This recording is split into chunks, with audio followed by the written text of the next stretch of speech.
Je peux en faire plein si vous voulez. Ça, c'est la partie facile. Bonjour, je suis Bérangère Aubin. Je suis DRH depuis un certain nombre d'années maintenant dans différentes entreprises, particulièrement dans l'univers de l'hôtellerie et de la restauration. Et j'ai commencé un programme auprès de LHH ICO en janvier dernier. Pourquoi avez-vous fait le choix de l'accompagnement? Alors, si j'ai choisi d'être accompagnée, en l'occurrence par LHH, initialement, pour être tout à fait honnête, c'était pas quelque chose que j'avais prévu de faire, mais j'ai eu cette opportunité qui m'a été donnée par l'entreprise que je quittais et qui me faisait que je me retrouvais effectivement dans une période de transition professionnelle. Et je me suis dit que j'allais saisir cette opportunité sans véritablement, en toute transparence, avoir d'attente particulière liée à ça. Pourquoi avoir choisi LHH ICO? Dans cette opportunité qui m'était donnée, j'ai échangé avec différentes personnes de mon réseau que je pouvais connaître. Et LHH m'a été recommandée par une personne qui sortait d'un programme de suivi également. J'ai profité de cette occasion en me disant, eh bien, allons vers LHH, d'autant que je connaissais l'environnement global et le groupe et la fiabilité aussi de ce que pouvait être la prestation proposée.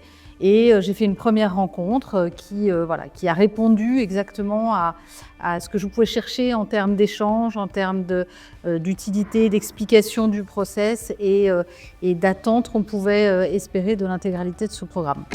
Quels ont été les moments les plus marquants de votre transition et de l'accompagnement dont vous avez bénéficié?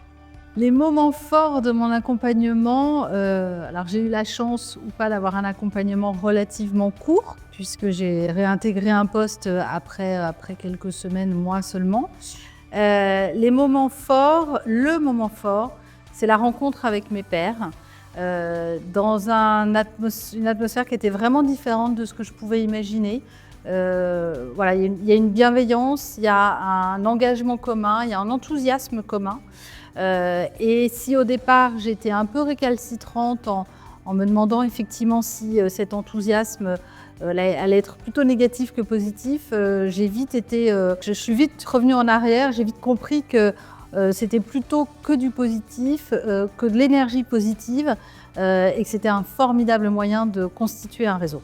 Autre moment fort, en tout cas extrêmement enrichissant lors d'un parcours comme celui que j'ai pu faire, c'est la diversité des ateliers qui sont proposés et la diversité des intervenants.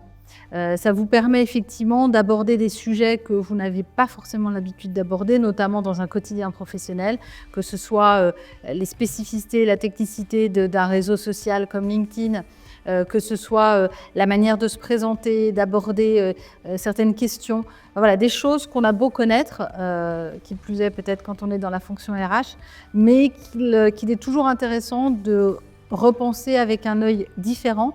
Et ce sont des choses qui m'ont servi pendant cette période de transition et ce sont des choses qui me servent encore aujourd'hui dans le nouveau poste que j'occupe. Votre outplacement en 3 mots. Si je devais résumer en 3 mots l'outplacement, je dirais réseau déjà, parce que c'est un moyen extraordinaire de faire du réseau et de faire du réseau partagé, utile, personnel autant que professionnel. Je dirais la méthodologie, j'ai beaucoup appris sur justement comment on fait son réseau, comment on réaborde une réflexion personnelle sur une transformation, comment on profite finalement de ce moment pour en tirer du positif pour son évolution après. Donc c'est vraiment un moment finalement beaucoup plus positif que ce qu'on aurait pu imaginer au départ. Donc réseau, méthodologie, et puis je dirais bienveillance. Plus attachée probablement aux personnalités que j'ai rencontrées chez LHH. Mais globalement, effectivement, tout ça s'est fait dans beaucoup de respect, beaucoup de bienveillance. Et encore une fois, de manière suffisamment structurée et engageante pour avoir envie d'avancer ensemble. Pourquoi encourageriez-vous d'autres dirigeants à se faire accompagner par LHH ICO? Alors à mon sens, c'est extrêmement intéressant et utile de se faire accompagner par ICO, en l'occurrence, pour plusieurs raisons. La première, c'est qu'encore une fois, c'est un moment qui est choisi ou contraint, ça dépend des situations individuelles. Et c'est un moment qu'on a assez, enfin, en général, je l'espère, assez peu dans sa vie, de pouvoir justement se poser, regarder, recomprendre le marché, ce qu'on ne fait pas forcément quand on est, quand on est dans son poste, quand on est un peu la tête dans le guidon quelque part, de réapprendre à travailler un réseau, ce qu'on peut en faire, ce qu'on peut en apprendre aussi. Et je trouve que ce moment de prise de recul, il est extrêmement bénéfique personnellement, professionnellement, et dans la construction de la prochaine étape, en fait.